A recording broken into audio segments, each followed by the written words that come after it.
Oui. Merci. Bien. On va donc faire un petit cours parce que il est tard. On va faire plus court que ce qui était prévu. Et c'est donc le dernier cours de la saison, puisqu'après je dois aller faire justement des conférences en France, donc je ne serai pas là. On reprendra peut-être, on verra, après au nouveau Zman, après Pessah. Je voulais faire une introduction sur Purim ce soir, mais on n'aura pas le temps non plus, mais il y aura un cours sur Purim, Shabbat prochain, pour ceux qui sont intéressés, chez Chaya Esther. Chez Chaya Esther, c'est au numéro, c'est où? 31 Achida, voilà. À quelle heure? 3h30. Ou sinon, il y aura pratiquement le même cours dimanche soir à 9h aussi sur Purim, chez les sœurs Benatar, c'est au Michlin, je crois, numéro 2. Ça sera sur Purim, c'est 2 cours, donc ne venez pas aux 2 cours, ce sera le même. Dimanche, à quelle heure? À 21h. Dimanche à 9h où ça? Rehov Michlin 2. Donc aujourd'hui, on va quand même, c'est quand même, Baruch Hashem, on finit le premier Pérec de Avot. On fait la dernière Mishnah ce soir.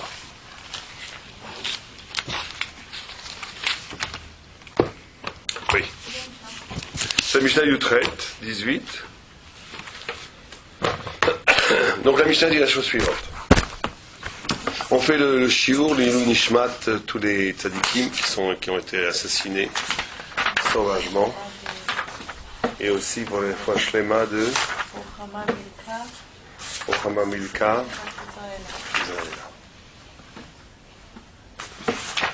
Bien. Donc on y va. Donc la Mishnah dit la chose suivante. C'est la dernière Mishnah, donc du premier Pérec. Rabban Shimon ben Gamiel Omer, Al Shlosha Dvarim Haolam Omed. Le monde tient sur 3 choses. À la din, sur le din, à la emet, sur la vérité, et vers la shalom, et sur le shalom, sur la paix. Shneemar, comme il est dit dans le pasuk, emet ou mishpat, shalom, shiftu besharech.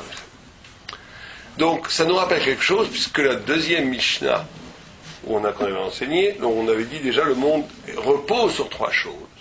Repose sur 3 choses, c'est ce que disait Shimon HaTzadik. Et on dit que le monde reposait sur 3 choses, et c'était, si on se souvient, Torah, Avodah avec Gimut Chasadim.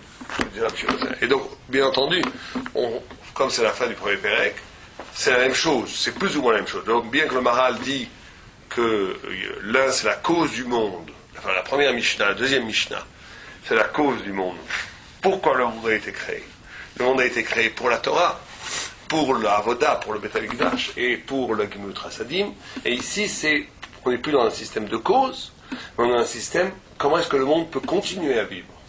Et le monde peut continuer à vivre avec, à l'idée, Torah, din qui est Torah en vérité, Emet qui est Torah, din qui est Avodah, Ve Shalom qui est Gimut Chasadim. Alors on va essayer d'expliquer. On va commencer par la deuxième, qui est la vérité. Donc qui est, par rapport à la Torah, puisqu'on disait, là-bas c'était Torah, Avodah, Gimut Chasadim. Ici il faut traduire, Torah c'est Emet, Avodah, on va voir le rapport, c'est Din, quel rapport entre l'Avodah et le Din, et le troisième, Shalom, Gimut Chasadim, là on voit beaucoup plus le rapport, mais on va d'abord commencer par Emet Torah, donc là le rapport est immédiat. La Torah c'est la vérité dit la Torah, etc., etc. En vérité, toute vérité, si elle est véritablement vérité, c'est la Torah. Même si c'est parce que la Torah, le Rambam dit qu'on doit être capable de regarder la nature, de regarder le monde, de regarder même une œuvre d'art, si elle est cachère, et cette œuvre d'art, et ce monde, et cette nature, elle doit être capable de dire la Torah. La Torah, c'est Istakla Boraita Beparait Alma. Dieu a regardé dans le monde, il a créé le monde. À regarder dans la Torah, il a créé le monde. Ça veut dire qu'on doit être capable il ne faut pas séparer la vérité théorique de la Torah et la vérité existentielle vivante de la Torah. Bien qu'il y ait une séparation à faire, on va expliquer dans 2 minutes, mais chaque situation Chaque création, elle doit pouvoir être interprétée comme une voyelle de Torah.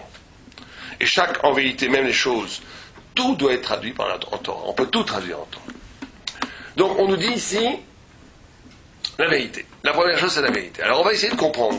Qu'est-ce que c'est cette notion de vérité, de Emet? C'est la notion de Emet. Emet, vous savez que le Emet, Aleph, Mem, Tav, est constitué par 3 lettres qui sont la première lettre de l'alphabet. Aleph, Mem, Biduk Be'emsa. Tav, dernière lettre de l'alphabet. Alors que le Sheker, c'est 3 lettres. Shin, Kuf, Resh, qui sont 3 lettres, si vous faites attention, qui sont exactement l'une à côté de l'autre dans l'alphabet. Shin, Kuf, ça serait Kuf, Resh, Shin. Mais en réalité, c'est pareil. Elles sont l'une à côté de l'autre. Donc, on nous montre bien ici la merveille de l'alphabet hébreu est tellement riche de sens qu'on nous dit Emet, la vérité n'est vérité que si elle englobe la totalité de la vérité. La vérité n'est vérité que si elle n'est pas vécue au niveau simplement d'un petit point de vue, mais si elle est capable d'englober la totalité de la vérité. Aleph, même, Tav, jusqu'au bout. Une vérité n'est vraiment pensée comme vérité que si quelqu'un est capable de penser le problème jusqu'au bout. Et jusqu'au bout sans en oublier le début et le milieu. Donc un travail de traverser l'idée, de traverser le concept, de traverser l'étude, de traverser la pensée jusqu'au bout des choses. Alors que le sheker, c'est toujours un point de vue étriqué, replié sur lui-même, intéressé par ses propres points de vue. Kuf, Resh, Shin, c'est des lettres qui sont l'une à côté de l'autre. Qui n'est pas capable d'élargir le sens, qui n'est pas capable de voir la vérité, qui ne voit les choses que qu'avec le regard étriqué ou de l'intérêt ou de la chose qui se passe immédiatement autour de moi. Il n'est pas capable de donner une ampleur, une ampleur, une universalité au phénomène que je pose.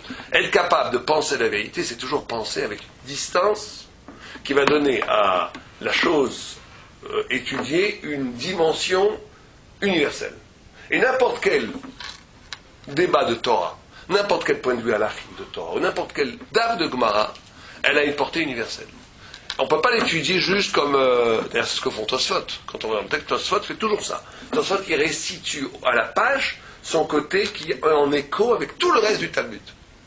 Ce n'est pas un petit problème simplement qui est posé ici. Ce petit problème-là est une des facettes d'un problème infiniment plus grand qui couvre Aleph, même Tav, tout le Talmud.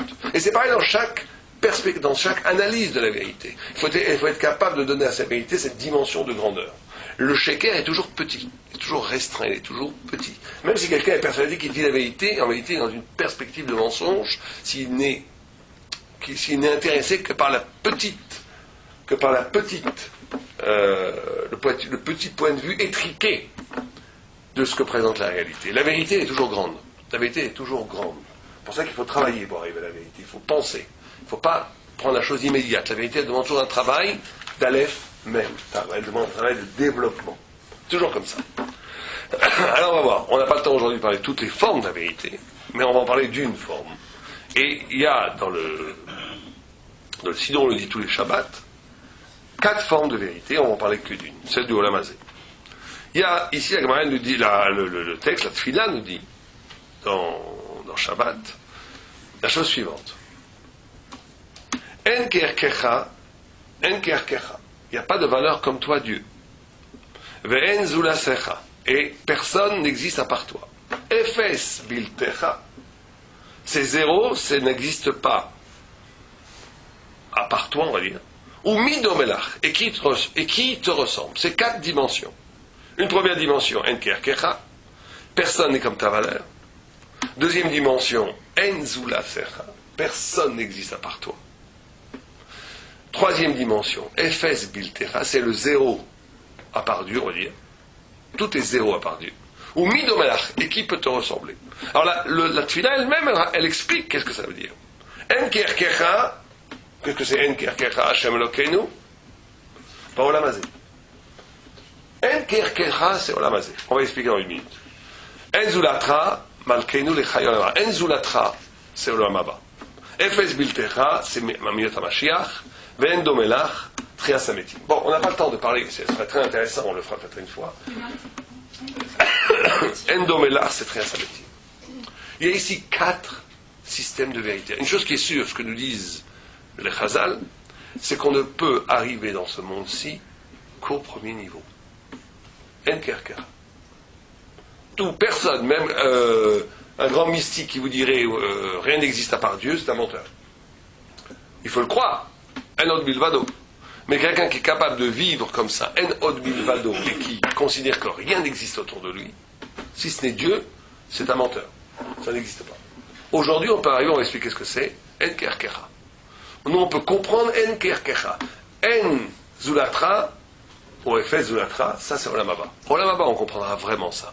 Une fois, un Rav avait une discussion avec un... Vous savez que les bouddhistes et les bouddhistes et les hindouistes, ils se donnent beaucoup de l'illusion d'être dans cette dimension-là de En zulatra. Que rien n'existe, que le monde est un grand dimion et qu'il n'y a que l'absolu, etc. Et le Rav lui disait, je connais très bien le Rav, il lui disait, non, il y a une dimension de création, Dieu a créé le monde. C'est vrai à un certain niveau, même la Kabbalah, elle dit ça. En od milvado. En vérité, c'est eux qui ont raison. En od milvado, c'est la vérité absolue, rien n'existe à part lui. Simplement, nous, on ne peut pas vivre comme ça. On n'a pas, celui qui croit qu'il vit comme ça, il se ment à lui-même. Alors qu'est-ce qu'il a fait le Rav? Il avait un appareil photo, il était à Jérusalem, il a pris son canon. Et le bouddhiste, il a dit... ah non, il a dit, mais tu vois, tu prêtes attention à ton canon. Ça vaut 4-5 000 $, mais donc ça veut dire que ça veut dire que c'est pas vrai. Donc ça, tu mens. Quand tu dis que rien n'existe, tu mens. Donc il y a un degré de vivre. Il y a des idées qu'on doit savoir qu'elles sont vraies, mais qu'on ne peut pas arriver. Il y a des idées, on sait que en od milvado. Quand on dit en od milvado, c'est pas chas v'shalom qu'il n'y a pas d'autre Dieu que Dieu. Ça c'est pchité. En od milvado, c'est qu'à un certain niveau de conscience, toute réalité est nulle et non avenue face à la réalité de Dieu. Et ça c'est vrai, absolument vrai. Mais personne n'est capable de vivre à ce niveau-là. Olam Haba, après la mort, Olam Haba ici, c'est après la mort, on comprendra que en od milvado. On comprendra en zulatro. Que rien à part lui. C'est pour ça que le monde il s'appelle Olam HaSheker, parce que chaque révélation de Dieu tue le monde, détruit le monde. Parce que le monde, on va voir, le monde est un monde qui cache. Mais nous, on est obligés de vivre, parce que c'est notre existence, c'est comme ça qu'on a été créé. On ne peut pas concevoir à la sauf que en od milvado. On le sait intellectuellement, on ne peut pas le vivre existentiellement. Or, il y a un principe, vous savez qu'il y a un principe fondamental, qui est l'honnêteté de la Torah, qui est extraordinaire. Pourquoi est-ce que, par exemple, les prophètes, quand le temple a été détruit, ils ont arrêté de dire Akel Agadol Agibor. Ils ont arrêté de dire Agibor. Ils ont dit on ne peut pas dire Gibor de Dieu quand des ennemis marchent sur le temple. On ne peut pas dire Anora quand des loups et des renards sont dans le temple, dans l'Arabait. Et c'est des prophètes. Yirmiyahu, il a arrêté de dire Gibor. Daniel, il a arrêté de dire Nora. Et l'Anshik Knesset Agdola, c'est pour ça qu'il s'appelle Gdola, le Sheikh Hazra, au travail le Yoshna, elle a rendu la splendeur, l'antique splendeur à Dieu, en disant non. Ils ont été obligés de réinterpréter. En disant, non, c'est quoi la Gvoura d'Hachem? C'est qu'il voit ses ennemis et qu'il ne les tue pas, qu'il se retienne de ne pas les tuer. C'est quoi Nora? Nora, c'est que le peuple juif est comme une brebis parmi les loups et qu'il n'est pas dévoré. C'est-à-dire qu'ils ont donné une autre dimension de Nora. Nora, c'est la notion que des gens ont peur de Dieu. On dit, alors les prophètes disent, on ne peut pas dire qu'on a peur de Dieu, puisque tu vois que les renards que les ennemis traversent sa maison en la bafouant. Donc il n'y a plus de peur de Dieu. C'est pour ça qu'ils ont arrêté de dire Noah. Il en apprend ici qu'on n'a pas le droit d'être méchabéach, de rendre éloge à Dieu d'une mida que tu ne vois pas. Si une mida n'est pas présente dans le monde, tu n'as pas le droit de faire un shvach avec cette mida. Tu n'as pas le droit. Parce que ce serait un mensonge. On n'est pas des religieux qui disent des mots comme ça d'éloge stam. Il faut vivre la parole. La parole, ça veut dire que quand tu dis Akel, Agadol, Agibor, tu dois comprendre qu'Hachem ou Gibor absolu. Alors tu dis comment il peut y avoir une Gvoura quand le temple est détruit? Il n'y a plus de Gvoura. Donc ça veut dire qu'Hachem il a arrêté d'être Noël avec cette mina de Gvoura. Donc on ne peut pas être Mehalel Hachem avec cette mina de Gvoura. J'arrête. Viens là, Sheikh Nesat dit non, il y a une grande Gvoura. Il faut être capable de réinterpréter la Gvoura. La Gvoura, c'est pas seulement la puissance. La Gvoura, c'est aussi la capacité justement de voir qu'il est offensé, qu'il peut attendre. Parce qu'il n'a pas pour faire avec son plan. C'est pareil, Nora, comment? Ouais. Ou bien, Nora, c'est encore le Nora, ça a été une révolution dans la notion de Nora. Nora, c'est toujours le Makom Amikdash. C'est que Aaron, c'est l'anagramme de Nora. Aaron, à Kodesh, c'est exactement les mêmes lettres que Nora. Parce que la notion de Nora, qui est la notion de Yaakov Avinu, Abraham c'est Gadol, Yitzhak c'est Gibor, Yaakov Avinu c'est Nora, c'est la notion que de l'effroi, mais d'un effroi très particulier. De l'effroi qu'il y a quelque chose dans la manifestation de Dieu qui n'obéit à aucune règle. C'est ça la notion de Nora. Qui n'obéit à aucune règle. C'est-à-dire que Dieu a créé le monde avec des règles, mais il y a une dimension dans la création qui n'est pas soumise aux règles que Dieu a créées. C'est la notion de Nora. C'est pour ça qu'au lieu du Aaron, le Aaron ne prenait aucune place. Elle dit Enominabida. Le Aaron ne prenait aucune place. Pourquoi? Parce que Dieu voulait montrer qu'il y avait un endroit qui n'était pas soumis aux règles de la création. Et ce qu'ils ont compris, Anshek et Zagdala, que cette mida extraordinaire de Nora, qui avait disparu, puisque le Beth Amikdash est devenu banal, Arabaït est devenu Mechoulal, c'est devenu quelque chose de banal, de Chol. Chol, ça veut dire quelque chose de banal. C'était fini, il n'y avait plus d'exception, il n'y avait plus de Nora. Ce qu'ils ont compris, c'est que cette mida-là, elle a été transférée dans le peuple juif lui-même. Am Israël et Nora. Il obéit à aucune condition historique. Il obéit à rien. Il obéit à rien. C'est absolument anormal ce qui se passe en Israël. Il faut un peu ouvrir les yeux. C'est absolument anormal. Il y a des choses anormales qui se passent. C'est pas normal ce qui se passe avec Israël. Jamais. Et il y a eu 30 ans de paix, on va dire, enfin d'illusion. Même pas en vérité. Mais on vit une Am Israël, d'après la haine qui entoure Am Israël. La haine phénoménale qui entoure Am Israël. Mondiale. Il faut bien comprendre que les goïs, ils veulent tous nous tuer, pratiquement. Et que celui qui ne croit pas ça, comme disait un roi, c'est un idiot. La plupart des goïms, ou ils veulent nous tuer, ils le disent à voix haute, comme on l'entend, ou même ceux qui ne le disent pas. Il y a une haine phénoménale contre le phénomène juif, contre le phénomène Israël. Et c'est ce que dit la Gemara. La Gemara, elle dit, est-ce que c'est possible une Gvisa Echad, Kivsa Echad, Ben Shivim Zevim, et qui n'est pas dévoré? C'est ça la Nora. Ça c'est Nora. C'est quelque chose qui d'après tous les critères historiques plutôt, politico-historiques, on aurait dû être détruit mais des centaines de fois. Et on continue à exister. Ça c'est la Midat Nora.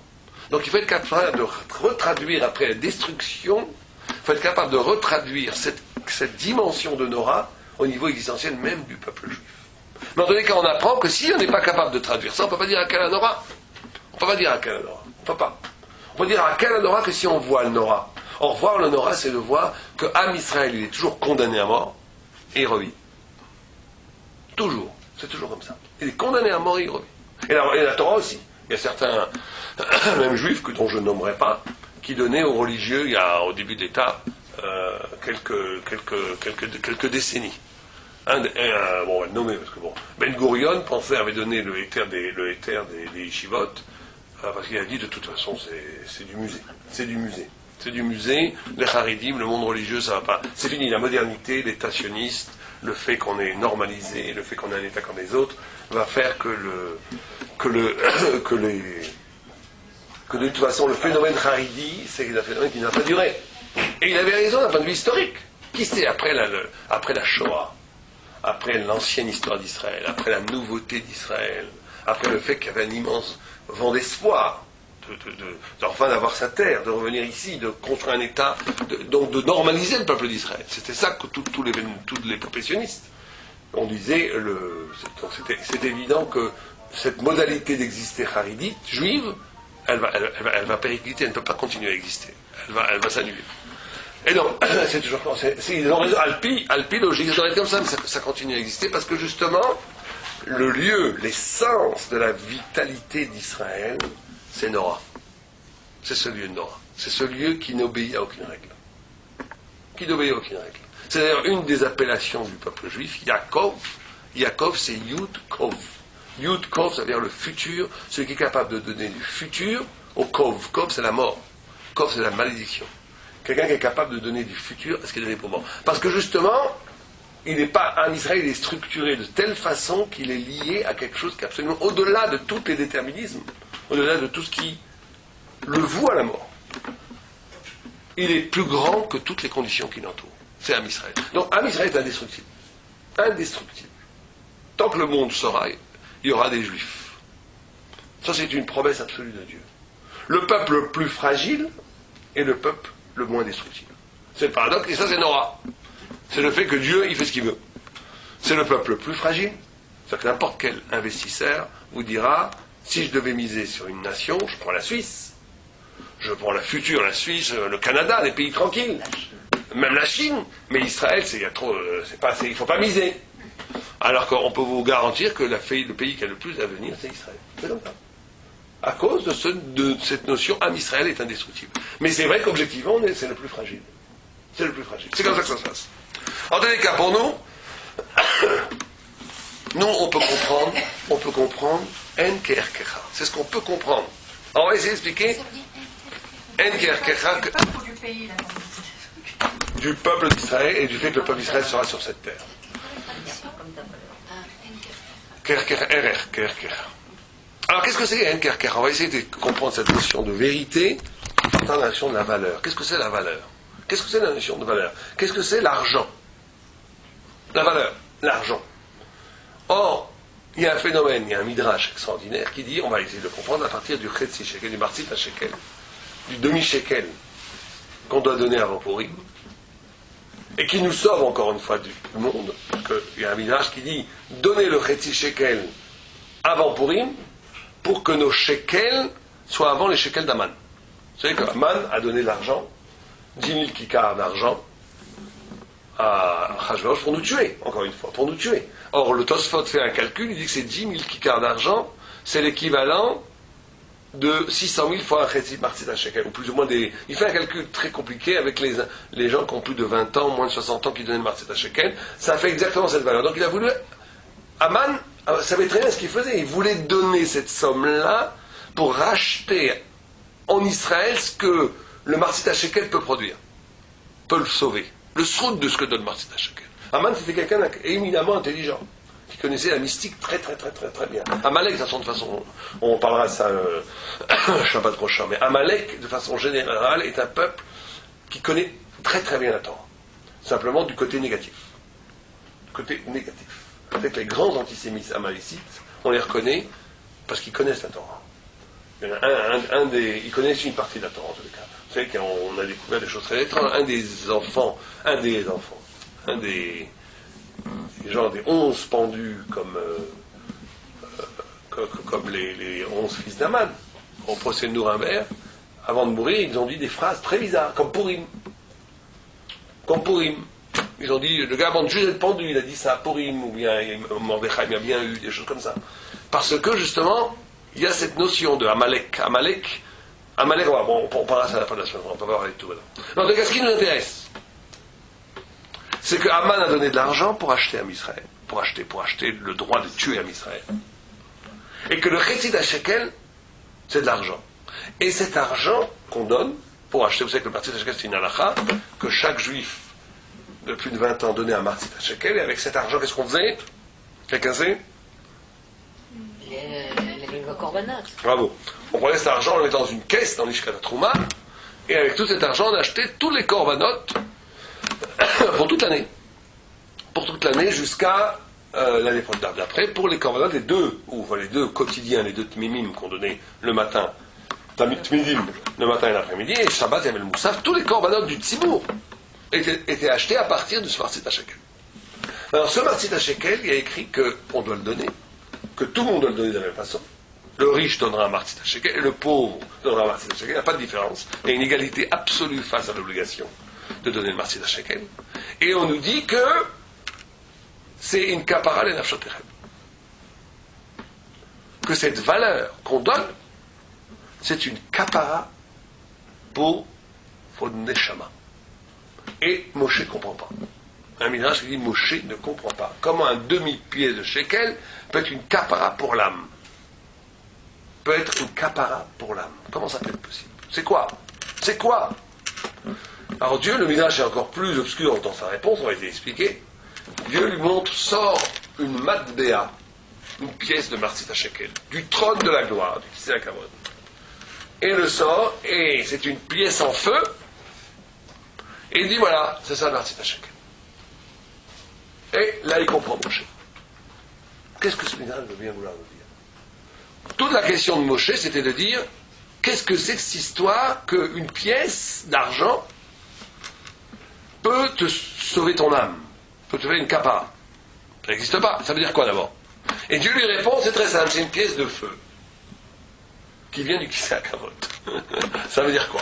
Ça veut dire quoi? Alors, on va expliquer la chose suivante. Vous savez que la Torah, c'est ça qui est extraordinaire dans la Torah, c'est que la Torah est capable de donner une dimension métaphysique à des choses tout à fait drôles, tout à fait triviales, des choses qu'on a l'air qui ne veulent rien dire. Or, l'argent, les Chazal parlent de l'argent comme un des lieux où l'homme se différencie de l'animal, où l'homme est spirituel. L'argent, ici, l'argent est quelque chose de positif, dans le sens où l'argent, c'est l'invention même de l'argent, est une merveille. Pourquoi? On dit que celui qui invente l'argent, c'est Abraham Avinu. C'est le cas de l'argent juif. Il y a peut-être d'argent avant, mais la monnaie, la notion, parce que justement la monnaie, c'est d'échapper au troc. Avant l'argent, qu'est-ce que tout s'échange? Mais l'échange d'objets contre un autre objet, comme ce qu'on appelle le troc, a énormément de problèmes. D'abord, le troc n'est jamais, on ne sait jamais si c'est le bon troc. Et en plus, il y a forcément un des deux qui se fait voler. Parce que c'est très rare que les deux objets aient exactement la même valeur. Et surtout, on est dans un désir immédiat. Je veux ça, tu veux ça. Donc on est dans le conflit du désir. L'argent, c'est la capacité de spiritualiser l'échange. De spiritualiser l'échange. On arrache, on va donner une valeur abstraite aux choses. Et dans cette façon de donner de la valeur abstraite aux choses, on dit, je ne sais pas si on se rend compte quand on dit ça, quand on donne une valeur aux choses, on commence à dire que les choses ont une valeur. Les choses n'ont pas simplement, les choses ont une valeur et qu'il y a une hiérarchie dans les valeurs. Donc en vérité, on commence à créer la notion même d'argent et de valeur. Elle commence à introduire dans l'être et dans le monde lui-même une hiérarchie de valeurs qui te rapproche en vérité de la Torah. Puisqu'on va transformer l'objet qu'un objet neutre, ou au pire un objet de désir purement violent, on va le transformer, on va dire attention, chaque chose a son prix, chaque chose a sa valeur. Le fait de transformer chaque chose en valeur spiritualise le rapport à l'objet. Oui, vous voulez dire quelque chose? Non, c'est Abraham Avinu qui a inventé la pièce. Mais Moshe Rabbeinu ne comprenait pas qu'est-ce que c'est que cette partie de valeur. C'est ça qu'on essaie d'expliquer. Qu'est-ce que c'est la valeur pour la Torah? C'est ça qu'on essaie d'expliquer. Ce qu'on explique maintenant, c'est le premier niveau de la valeur. Le premier niveau de la valeur, c'est que les choses, elles ont une valeur. Par rapport. Donc, vous comprenez? Ça a l'air petit ce qu'on dit, mais c'est très important. Quand les choses ont une valeur, ça fait que les choses, elles ne sont plus qu'elles-mêmes. Elles renvoient à une idée spirituelle d'elles-mêmes. Un objet, c'est plus que maintenant du pain à manger, il s'inscrit dans un grand référent qu'est la valeur. Combien ça coûte? Ça veut dire combien ça vaut. Donc combien c'est intéressant d'avoir ça ou pas. Ça fait poser la question. Est-ce que ça vaut le coup d'acheter? Ça ne vaut pas le coup d'acheter, etc., etc. C'est pas obligatoirement immédiat aussi. Et c'est pas immédiat. Donc on voit qu'il y a une sorte de décalage spirituel qui s'opère avec l'argent, avec la valeur, qui spiritualise le rapport à la matière. Ça, c'est la première chose. Maintenant, qu'est-ce que c'est que cette pièce de feu? Quand on a compris cette notion de valeur, alors là, c'est là où ça devient beaucoup plus intéressant. C'est que justement, la pièce de feu, c'est comme ça que le Maharal de Prague l'explique, c'est qu'il y a une valeur. C'est ça que montre Dieu à Moïse. Il lui dit, il y a une valeur qui est une valeur de feu. Et le feu, par rapport à tous les autres éléments de la création, a quelque chose de tout à fait particulier, c'est quoi? C'est que le feu, il rend tout feu. Il brûle tout. Le feu rend feu.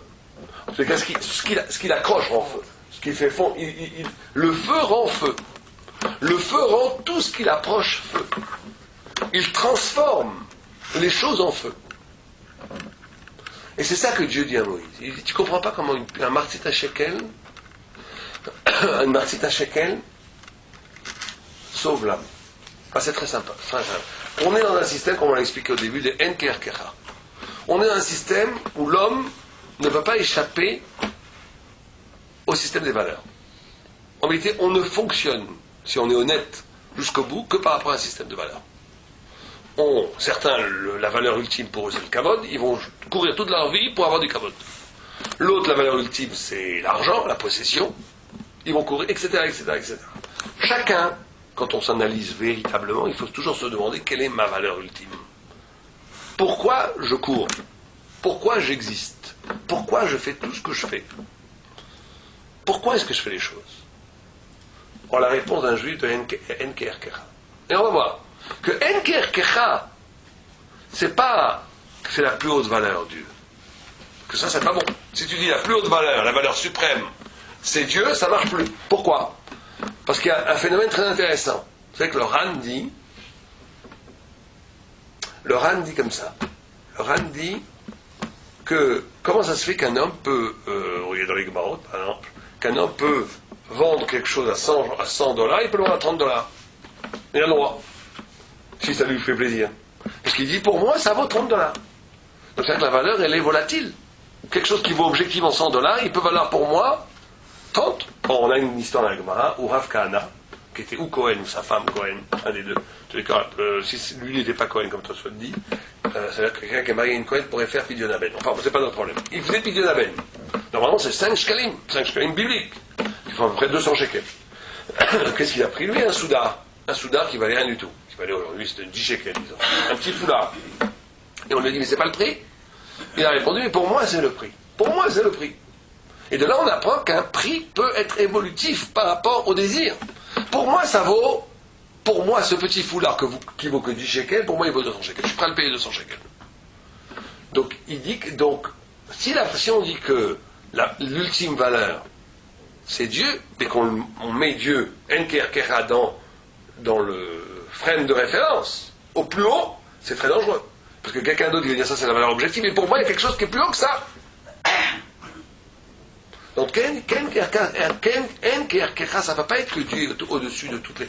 c'est la valeur suprême et qu'il y a d'autres valeurs en dessous. Ça ne peut pas être ça. Parce que le Ran dit, ça ne marche, hein, ça ne marche que si une chose a une valeur. Mais si elle n'a aucune valeur, si elle vaut de moins d'un Shavé Prouta, on ne peut pas dire Enker, on ne peut pas dire pour moi ça vaut de l'argent. Quelque chose qui ne vaut pas d'argent, tu ne peux pas dire ça vaut de l'argent. Quelque chose qui vaut 5 shekels, tu peux dire pour moi ça vaut 50. Mais quelque chose qui vaut 0, tu peux pas dire pour moi ça vaut 50. Enfin, c'est le truc du Gemara, mais c'est très intéressant de voir ça. 0 fois 100, c'est 0. Hein? C'est toujours les mathématiques. Exactement, 0 fois 100, c'est 0. exactement. 0 fois 100, ça c'est 0.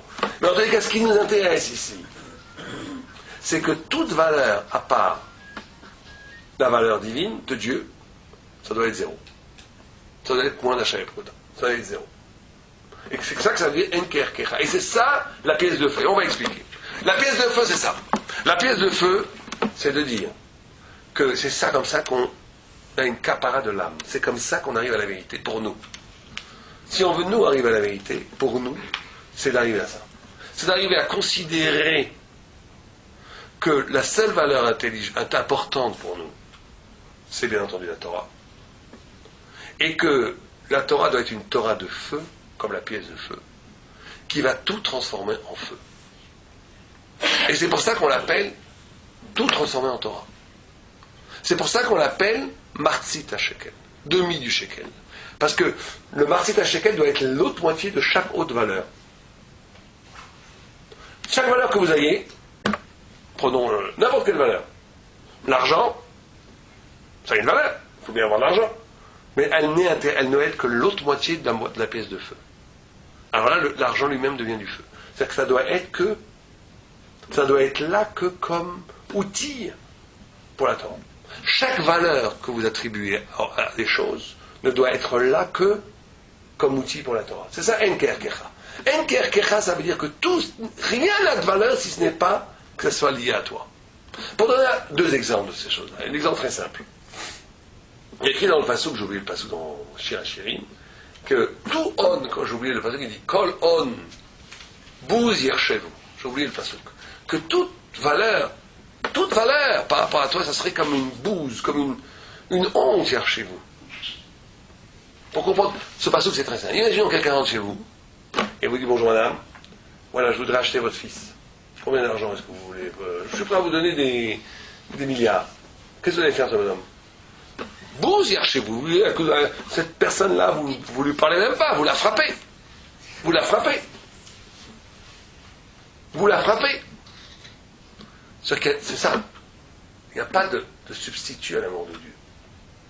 Calvechome avec l'amour de Dieu. Rien ne peut rentrer en compétition avec ça. Donc si rien ne peut, si c'est sérieux ce qu'on dit, qu'on aime Dieu, c'est ça, il n'y a que ça comme valeur. Donc il faut être capable de traduire toutes les autres valeurs. Par exemple, là aussi l'amour de son fils, l'amour de ses enfants, l'amour de sa femme, l'amour de son mari, l'amour de ses parents, tout ce que vous voulez, des choses très importantes. Eh bien il faut être capable de les traduire en termes de pièces de feu aussi. Il faut l'insérer, ça aussi, dans la vérité de son rapport à Dieu. Et ça, c'est très dur. Parce qu'il y a beaucoup de gens, ils sont des gens cachés, ils ont beaucoup d'émouna, ils aiment Dieu, mais dès que ça touche leur fils, c'est fini, c'est émotif, c'est que émotif. Mais c'est pas bon, ça. C'est pas bon. Quand on est avec ses enfants, il faut être capable de traiter l'amour de ses enfants. Je prends cet exemple, c'est sûrement l'exemple le plus violent, le plus fort. C'est le RR, après Dieu, le plus fort, sûrement. L'amour pour ses enfants. Et bien, l'amour pour ses enfants, il ne peut pas être séparé de l'amour de Dieu. Ça doit être l'autre moitié, c'est ça la pièce de feu. Le martit à shekel de feu, c'est que le premier martit à shekel, le premier qui fait tout brûler, c'est le martit à shekel de Dieu, l'amour de Dieu. Tout le reste doit être un pendant de cet amour de Dieu. Et donc c'est ça, unifier sa vie, avoir une vie de vérité, c'est que chaque passion, chaque valeur que j'attribue aux choses, elle doit être connectée à l'amour absolu que j'ai à Dieu. Et c'est pas du tout contradictoire, parce qu'en vérité ça va complètement en même temps. Mais il faut faire attention que ça ne soit pas des amours éclatés. Un amour spirituel qui n'a aucun rapport avec l'amour de mes enfants. Ou bien un amour spirituel, un amour de la Torah qui n'a aucun rapport avec la façon dont je fais du business dans la vie, etc. etc. J'ai des valeurs spirituelles qui sont pour la synagogue, mais j'ai des valeurs existentielles qui sont dans le business, dans la vie de quotidien. Ça, c'est très mauvais. C'est pas la vie. C'est pas la vie de la Torah. La vie de la Torah, c'est martzit à shekel de feu. Martzit à shekel de feu. Toutes les autres valeurs sont l'autre moitié de cette parole de feu qui est unifiée par le feu de la Torah. Un autre exemple, pour bien, ça c'est un exemple comique, mais qui est formidable. On a dit devant le Chofetz Chaim, une fois, on l'a dit au début, vous savez que c'était le début de l'Amérique, on commençait à parler de l'Amérique à l'époque. Ils ont dit, vous savez qu'en Amérique, ils disent une phrase. Ils ont dit, le temps c'est de l'argent. Et quand il a entendu ça, le Chofetz Chaim, il a été mis à l'air.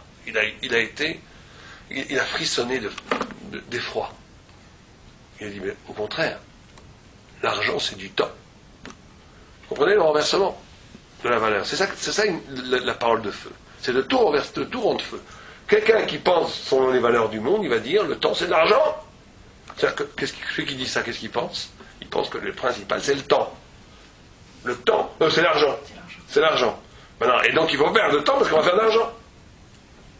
Le temps c'est de l'argent. Quand on écoute ça, quelqu'un comme le Chofetz Chaim, qui n'a vécu que dans l'essentiel toute sa vie, qu'il a vécu que dans la dvécoute absolue de Dieu. Quand sa femme, la pauvre, elle a acheté une table en bois et des chaises, il a divorcé.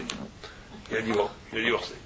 Parce qu'il a dit, moi je ne peux pas vivre avec une femme qui a du souci d'acheter des jolies chaises et des jolies tables. Simplement, il a fait très attention à se marier avec un autre homme qui s'appelait Rabinovitch. Et il s'est marié. Il a eu 3 femmes, le Chofetz Chaim.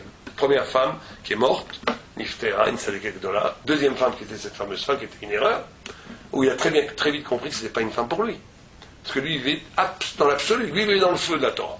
Donc il y avait une pauvre femme qui était toujours très gentille, qui achetait des tables, des tabourets, il voulait faire une jolie maison après le mariage, il a dit, oulala, ça va être un malentendu, il a divorcé.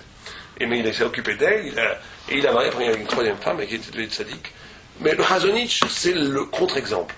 C'est pour ça que le Chofetz Chaim, le Chofetz Chaim, c'est le contre-exemple, parce que il a vécu dans la vérité absolue, dans cette dimension d'absolu, sans du tout, sans les effets pervers de ça.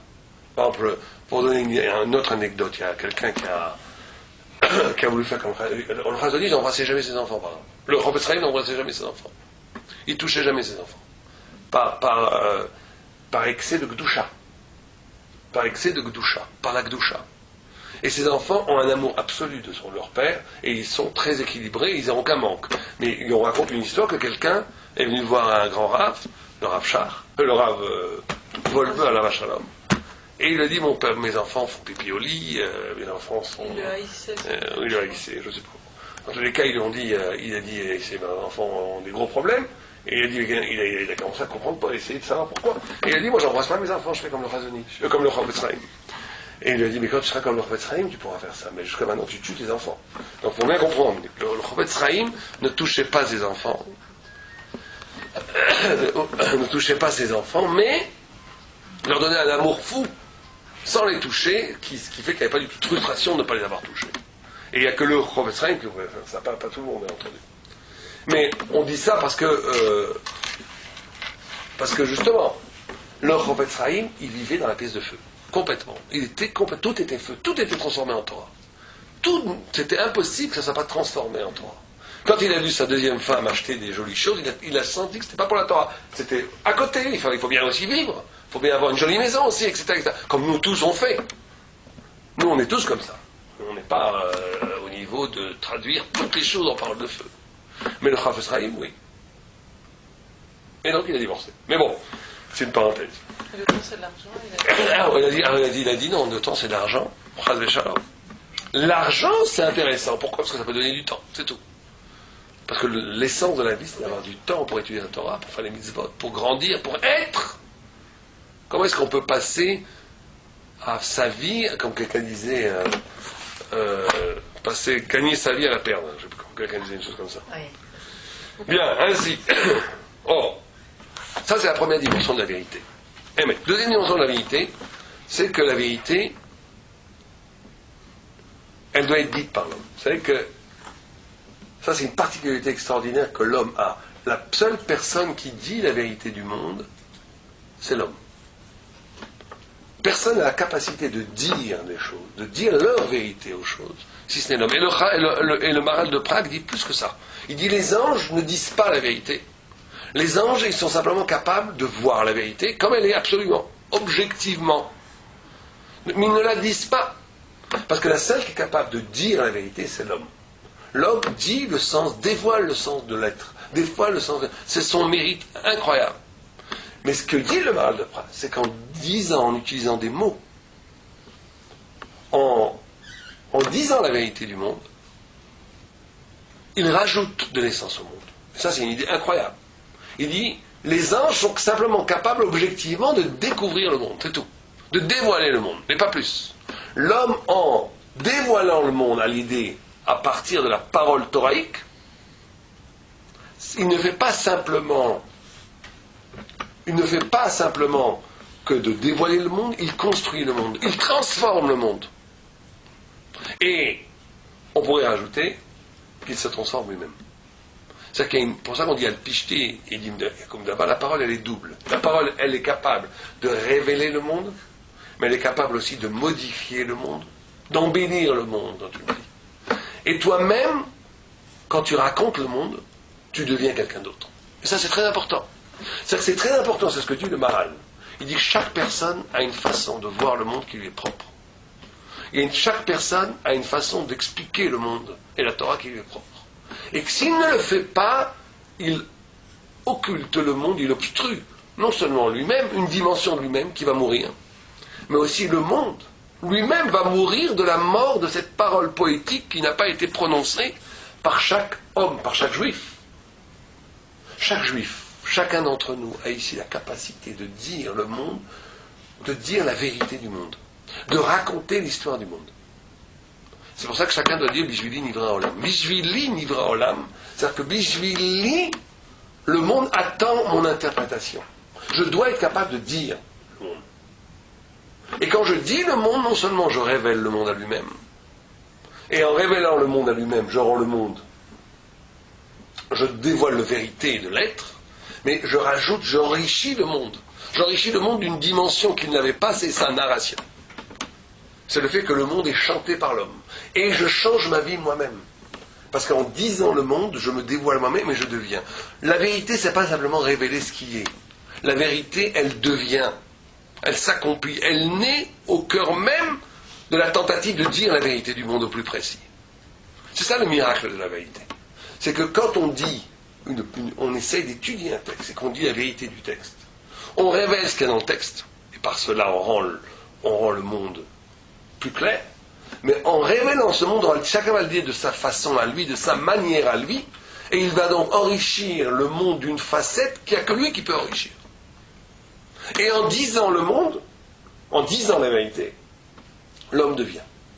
Il devient quelque chose qu'il n'était pas avant même. C'est par les preuves même de l'étude, par les preuves même de la vérité que l'homme découvre des choses en lui qui n'existaient pas avant même qu'il les ait découvertes. C'est le miracle. C'est le miracle de l'étude de la Torah. L'étude de la Torah, elle a ce miracle-là, c'est qu'elle me fait découvrir des choses, mais qu'elle fait découvrir des choses en moi qui n'existaient même pas en moi avant que je les existe. Tu deviens autre chose. Tu deviens autre chose. C'est pas simplement quelque chose qui était logé en toi, fermé, et la Torah t'ouvre à toi-même. Il y a aussi cette dimension-là. Mais il y a une autre dimension, c'est que tu deviens quelqu'un d'autre. Tu deviens quelque chose qui n'était même pas prévu. C'est ce qu'ils appellent le chidouche. C'est ce qu'ils appellent le chidouche de la vérité. La capacité de dire quelque chose d'absolument nouveau, inouï, éblouissant, qui n'existait pas avant, absolument inouï. Ça, c'est le grand cadeau que Dieu a fait de la vérité aux hommes. C'est pour ça que l'homme est capable de dire une vérité que Dieu, Kébichol, n'avait même pas prévue. Que Dieu n'avait même pas prévue. Il est capable de déloger du sens absolument inouï au sens étymologique qui n'a jamais été écouté. Quelque chose d'absolument nouveau. Et on va te dire, mais c'est pas dans le texte.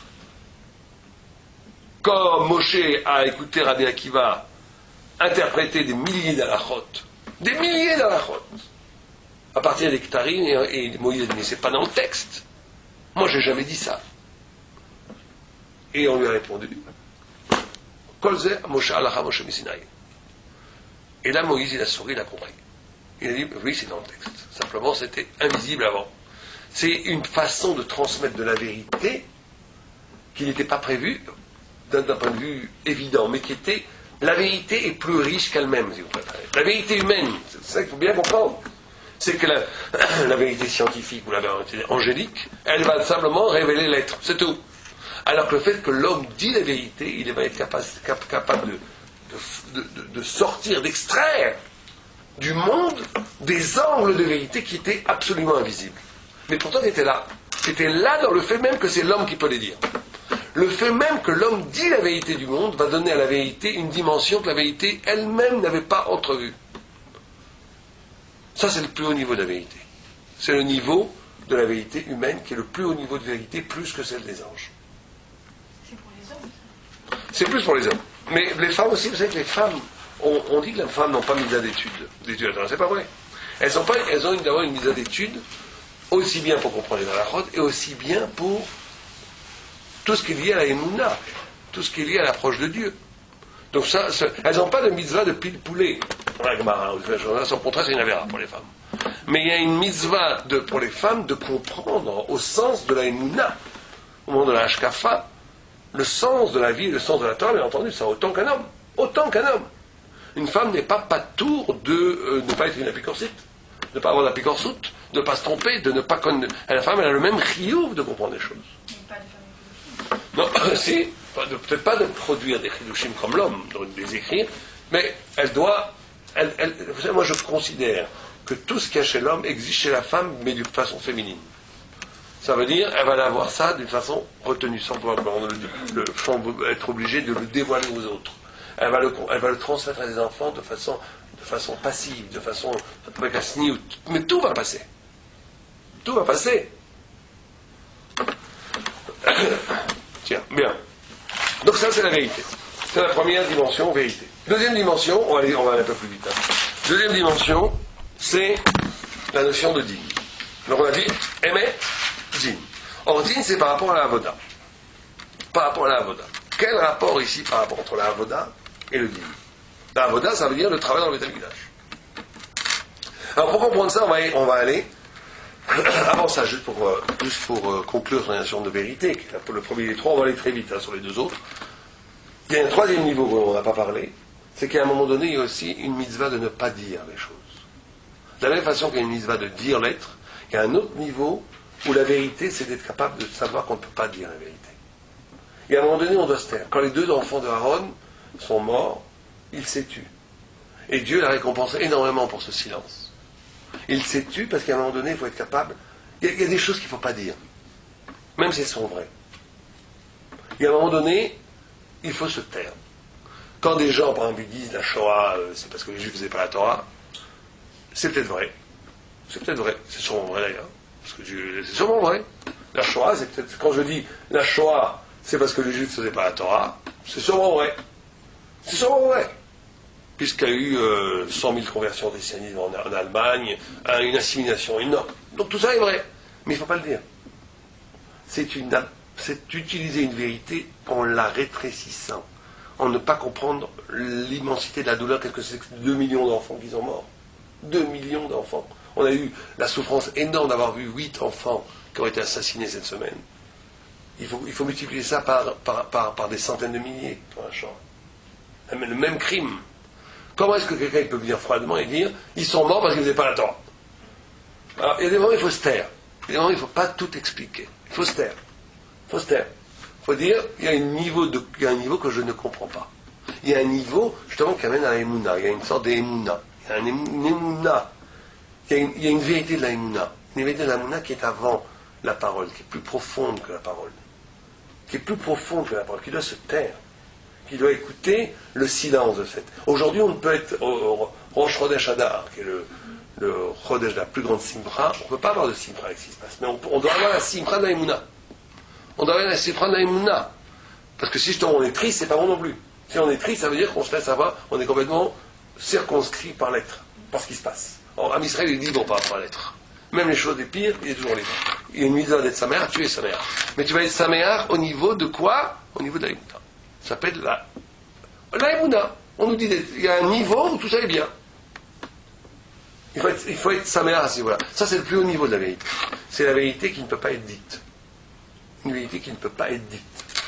Où on sait que c'est la vérité, on ne peut pas le dire. On ne peut pas l'exprimer.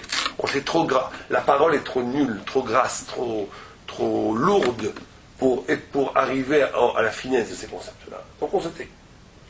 Il y a une intelligence du silence. Donc deuxième chose, le dîn. Le monde tient sur le dîn. Le dîn ici, c'est par rapport à la avoda. Alors, quel rapport entre le dîn et la avoda? Alors ici, c'est comme ça.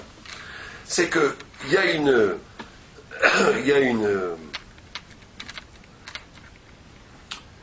chose très étrange. Il est écrit que comment ça se fait que le voleur puisse voler et que Dieu lui fait rien? Et le Midrash dit c'est parce que je ne vais pas détruire mon monde pour les idiots. Très drôle de réponse. On dit Dieu ne pourrait pas empêcher le voleur de réussir dans son vol, et ça s'appellerait détruire le monde. Comme ça la Gemara elle dit. On dit le voleur quand il rentre dans la maison et qu'il vole, il est aidé aussi par Dieu. Parce que Dieu ne pourrait pas le faire. Et on dit alors, la Gemara elle dit mais pourquoi Dieu n'empêche pas le voleur de réussir dans son vol? Il dit est-ce que je vais détruire le monde, mon monde, est-ce qu'il y a volami mipnei ashotim? Quel rapport? Quand? C'est ça que la réponse.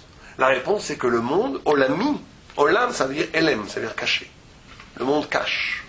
Le monde. Je ne vais pas détruire le fait qu'il y a un libre arbitre. Et là, olamo, et là, olam, keminago noek. Et là, olam, keminago olam. Noek. Le monde, il est noek comme minago. Très bien. Donc le monde, en vérité, a une dimension. Oh, il va voir celui qui vit dans cette dimension.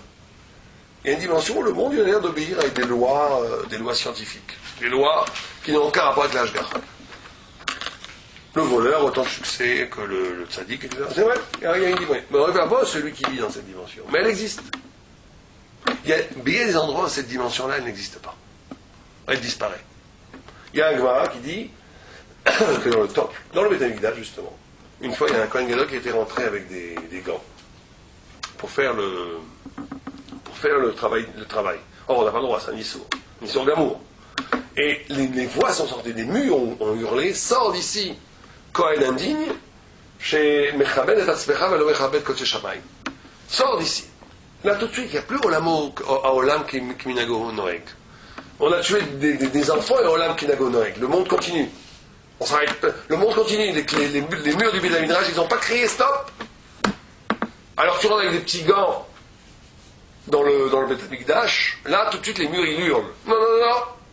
Pourquoi? Parce qu'il y a des lieux où Olam Minago Noeg est complètement effacé. Ce lieu-là, c'est le Beth Amikdash. C'est le Beth Amikdash. Et le Rashba, il dit, il y a deux autres lieux où c'est comme ça. Vous savez qu'il y a deux autres lieux, ou plutôt deux autres endroits. Un deuxième lieu, c'est Shabbat. Shabbat Kodesh, c'est comme ça. Il dit une chose très surprenante, il dit qu'en réalité, c'est le Maral qui dit ça, il dit que pour celui qui sait profondément les choses, il n'y a pas de différence entre le lieu et le temps. À un niveau très profond, le lieu et le temps sont une seule et même chose. Et le Beth Amikdash et le Shabbat sont une seule et même chose. Le Shabbat, c'est le monde va vers Shabbat. Le Beth Amikdash, c'est le lieu du monde rédimé, du monde complètement Metoukan. Le Beth Amikdash était le monde Metoukan, il n'y avait pas Olam Keminago Noeg, où le monde est obligé de traverser des processus obscurs, on ne voit pas, pour arriver à la fin. Le Beth Amikdash, on est déjà arrivé à la fin, on est dans le but des choses, on est dans l'essence des choses, donc la vérité se révèle. Or, le texte nous dit ici, Din, Olam, par rapport à Avoda, du début du Pirkei Avot, Din, Avoda, le Din, la halakha, c'est exactement la même chose. De la même façon qu'au Beth Amikdash, et le Shabbat, quand il est vraiment vécu, la vérité est là absolue. Les choses apparaissent telles qu'elles sont, en essence. Elles ne sont plus cachées. Il n'y a plus de possibilité d'injustice, il n'y a plus de possibilité d'avéra. Et bien c'est la même façon, c'est la même chose quand on fait le din. Le din, c'est ça. Le din, la capacité de dire le din de la Torah. La halakha, quand on dit le din, c'est la halakha. Le din, c'est la halakha. Quel est le din? Le din, ça doit toujours être quand on fait apparaître le din. Faire apparaître la halakha, c'est faire apparaître dans le monde lui-même une dimension qui est de l'absolue révélation de Dieu qui sera au temps messianique. C'est une anticipation du temps messianique. C'est pour ça qu'il faut faire très attention de ne pas banaliser la loi. Toutes ces études qui sont faites, vous savez, de comparaison de la Torah avec les lois des Goïm, c'est une catastrophe. Ça arrive à Shaven Kamon. C'est d'une façon générale. Vous avez deux concepts. Vous avez deux grands mouvements intellectuels qui sont la connaissance, qui sont la séparation et la comparaison. Connaître, c'est toujours séparer ou bien identifier. Toujours. Toujours. On ne fait pas deux autres choses que ça quand on pense. On dit ça, c'est comme ça, ou ça, c'est différent de ça. Mais il y a une grande différence entre les deux mouvements intellectuels qui sont la comparaison, le dimayon et le chilouk, c'est que le dimayon amène du zilzoul, amène du mépris, alors que le chilouk amène du kavod. Si j'exerce mon intelligence pour faire du dimion, c'est ce que font tous les études goy sur les religions, ils vont tous essayer de te donner le point commun chez les religions. Le rapport à la nourriture, le rapport à la prière. Ils vont dire des choses qui ont l'air vraies. L'homme a besoin d'infini, donc l'homme a besoin de spiritualité, c'est tout, blablabla, toutes les banalités qu'on dit.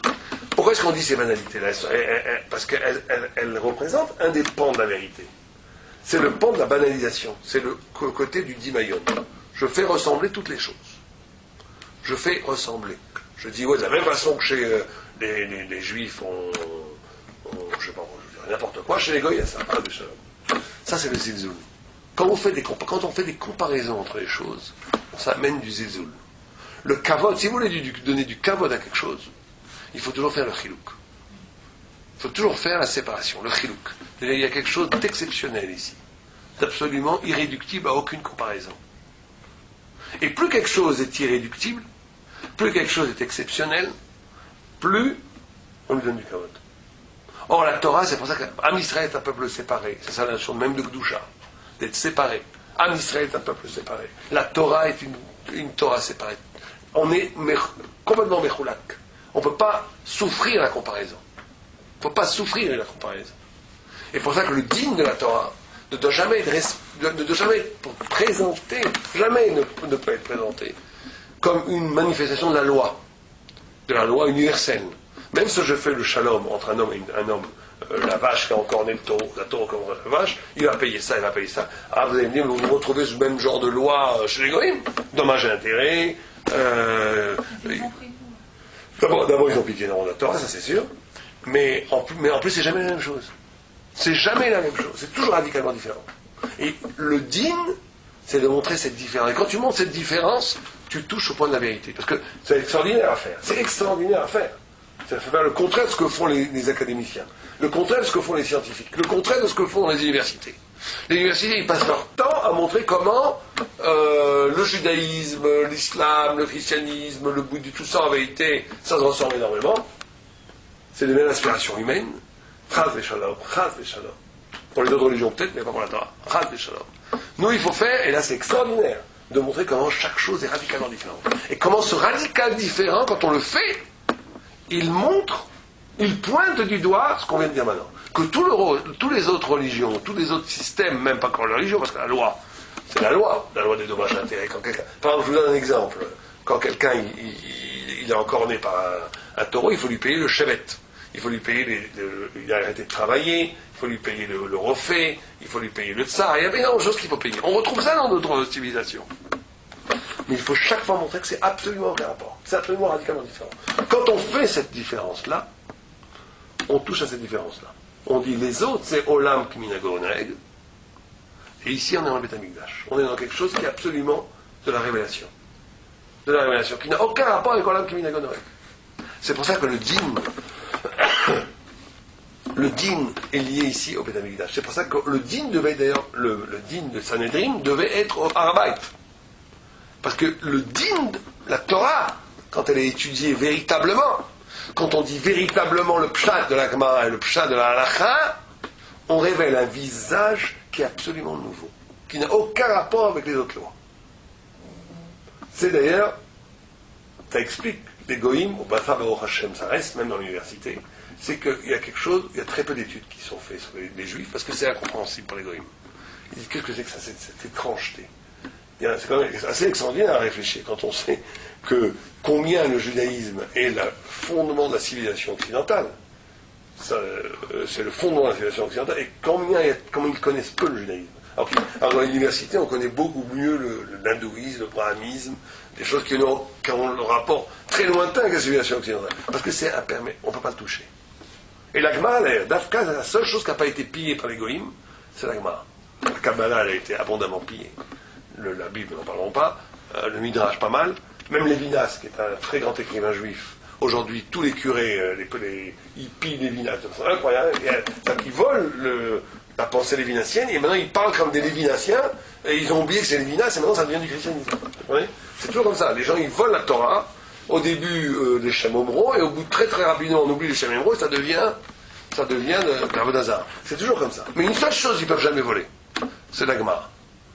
Parce que c'est irrécupérable. C'est une logique absolument juive. C'est ce visage du Beth Amikdash, c'est ce visage-là. Troisième chose qu'on dit ici, on va finir avec ça en 2 minutes, c'est le shalom. Le monde tient sur le shalom. Alors le shalom, on va le définir en une seule phrase, et elle sera méditée, on n'a pas le temps de développer. On va le définir dans cette phrase-là. Et c'est une phrase très puissante que le Maharal dit, et qu'il faut vraiment y réfléchir, parce que c'est aussi important pour le shalom entre nous. Le shalom, le non-shalom, c'est l'effacement, dit le Maharal de Prague. L'effacement de l'écriture du nom de Dieu, qui dans cet effacement lui-même est une écriture différente du nom de Dieu. Comme ça que le Maharal le résume. C'est que le shalom, c'est l'effacement du nom de Dieu, vous savez comment on fait shalom bayit, pour arriver à une nouvelle forme d'écriture du nom de Dieu. Ça veut dire quoi? C'est-à-dire que le shalom, c'est la capacité d'effacer une certaine écriture de nous-mêmes. Par rapport à Dieu, ça veut dire que Dieu, à un moment donné, s'efface pour qu'il y ait la possibilité du... C'est que tout le shalom, ça veut dire de comprendre que tout est constitué par autre chose que moi. Que les choses sont toujours constituées par l'autre. Qu'on est constitué par l'autre, pas que par nous. On n'est pas une entité fermée sur nous-mêmes. Qu'il y a un système qui s'appelle Mouchpa, Mashpia et Mouchpa. Mashpia et Mouchpa. Je reçois et je donne. Et chaque personne reçoit et donne, et réciproquement. Quand on comprend ça, on peut commencer un petit peu à penser au shalom. Et le shalom, ce qui est intéressant, c'est que Dieu dit, Dieu est obligé de se retirer, cette notion du retrait de Dieu, pour laisser de la place de l'existence à celui qui l'a créé. Et dans ce retrait lui-même, il écrit une nouvelle forme de relation. C'est dans le retrait lui-même que Dieu écrit une nouvelle forme de révélation. Le retrait de Dieu est lui-même une révélation, c'est vrai. Une révélation d'amour. Le retrait lui-même de Dieu pour nous laisser l'existence, c'est une révélation. C'est pas juste un retrait. Et c'est pareil dans la relation entre un homme et une femme, entre un homme et un homme, entre une femme et une femme, entre les familles. C'est la capacité de se conjuguer à deux. C'est ça le shalom. De se conjuguer à deux. De savoir que je suis constitué par l'autre. Et le monde tient par cette conscience-là. Le monde tient sur trois choses qu'on vient de dire. On a dit émettre la vérité, qui est la Torah, Avoda, qui est le Beth Amikdash, qui est la Tfila, qui est le Din, c'est ce visage qui doit se révéler au-delà de Olam Kiminagonoé. Et le troisième chose, c'est le Shalom. Shalom, qui est Gimut Rasadim, qui est le Chesed. Gimut Rasadim, c'est la capacité, justement, le Gimut Rasadim et le Shalom, c'est la même chose.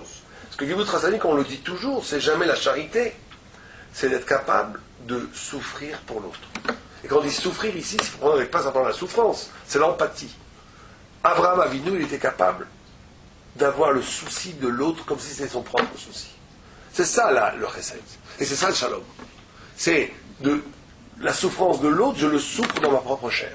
La joie de l'autre, je l'éprouve dans ma propre chair.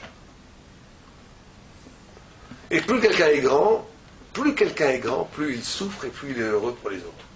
Plus quelqu'un est petit, plus il s'en fiche de ce que ça arrive aux autres, que ce soit des malheurs ou du bonheur. C'est tout ça, c'est le seul critère de grandeur.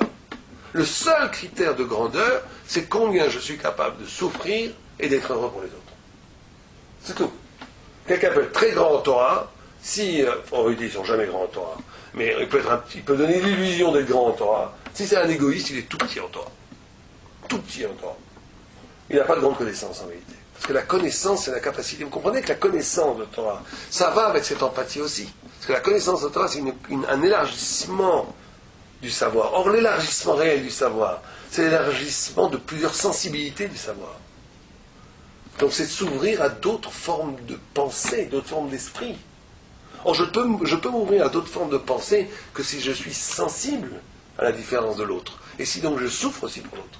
C'est là où on voit en vérité combien la chokhma et le moussar sont une seule et même chose. C'est pour ça qu'on ne trouve pas de grands Talmidei Chachamim qui soient des rachaïm. Ça n'existe pas. Et on ne trouve pas de grands sadikim qui ne soient pas des Talmidei Chachamim. Ça n'existe pas. Parce qu'à un certain niveau, ces deux choses-là, elles sont absolument unies. Je ne peux pas être un grand Talmid Chacham si je n'ai pas de l'amour absolu pour les autres. Parce que cet amour absolu pour les autres, c'est pas seulement de l'amour, c'est pas seulement des bonnes midotes. C'est que cet amour pour les autres, elle va me faire comprendre comment l'autre pense, comment l'autre est. Donc ça va m'ouvrir une boîte de compréhension qui n'était pas du tout moi. Et donc une autre façon de comprendre la Gemara, et donc une dimension de compréhension que je n'avais pas avant. Et ça va être 1, 2, 3, 4, 5, 6, 10, 20, 30, des milliers de façons de comprendre la Gemara. Je deviens un immense Talmid Chacham. Mais quelqu'un qui pense qu'à lui, qui s'en fiche complètement de la souffrance de l'autre, ou du bonheur de l'autre, il est que dans son petit sérel. Même si son sérel il est grand, c'est tout à fait limité. Donc il ne peut jamais devenir un grand Talmid Chacham. Impossible. Impossible. Il est fermé sur lui-même. Plus quelqu'un est grand en savoir, plus il est grand en midot. Ça va en même temps. C'est pour ça qu'il y a un phénomène extraordinaire. Chez les mathématiciens, chez les philosophes, on n'a jamais vu ça. Il n'y a pas un seul grand Talmid Chacham dans l'histoire d'Israël qui savait être un rachat. Pas un. C'est tous des saints. Tous les grands Talmidei Chachamim, tous nos grands Rishonim, nos grands Aronim, c'est tous des Gdoshim. Parce que ça va ensemble. Parce que la Torah, c'est le savoir ultime de l'intelligence humaine. Donc on est obligé d'élargir son champ de vision. On va s'arrêter là, parce qu'il est tard. Voilà, donc bonne fête de Purim, bonne fête de Pessah, puisqu'on ne reprend pas les cours avant Rosh Chodesh Iyar. Donc je répète qu'il y aura un cours sur Purim, Shabbat prochain, et le même cours plus ou moins dimanche à 21h à Dorim Yechid. Kol Tov.